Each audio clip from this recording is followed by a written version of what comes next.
Ouais, ce qui est bien, c'est qu'elle est pas trop lourde. L'antenne de cette taille, elle fait 1,10 m, donc elle va quand même peser 40-50 kg. Mais si on compare avec de la pierre de rivière, elle aura plus de 110 kg. C'est une pierre qui est assez poreuse, mais qui est quand même compacte, qu'on peut travailler un peu plus facilement lorsqu'on fait la sculpture. En fait, dès qu'il pleut, elle va vraiment se gorger d'eau et devenir toute noire, un peu comme la vraie roche du volcan, mais quand on est sur place, c'est un peu plus humide.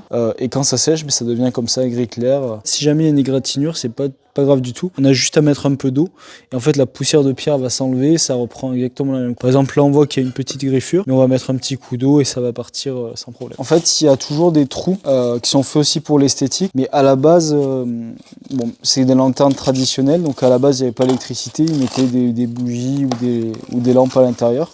Mais nous en fait les nôtres, il y a des trous, donc on peut vraiment mettre une petite lumière, peut-être un spotlight, quelque chose. On peut camoufler le fil et on a même des clients qui peuvent aussi percer un trou doucement en bas pour vraiment camoufler le câble. Après voilà, chacun est libre de son imagination, on peut même mettre une petite lumière temporaire ou une vraie bougie pour une soirée par exemple. Donc voilà, chacun est libre de jouer de son imagination.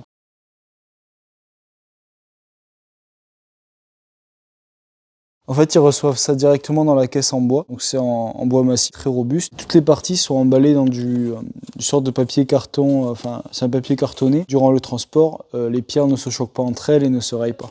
Nous, quand on livre, les statues, elles sont fixées à la palette, donc il y a vraiment très peu de risques que ça soit renversé ou quoi que ce soit. On devait le transporter avec un transporteur de colis et tout ça. C'est pour ça qu'on fait vraiment très attention aux emballages, pour vraiment que la sculpture arrive nickel chez le client et qu'on voit vraiment la beauté de la pierre et de l'artisanat qu'il y a autour de ces produits.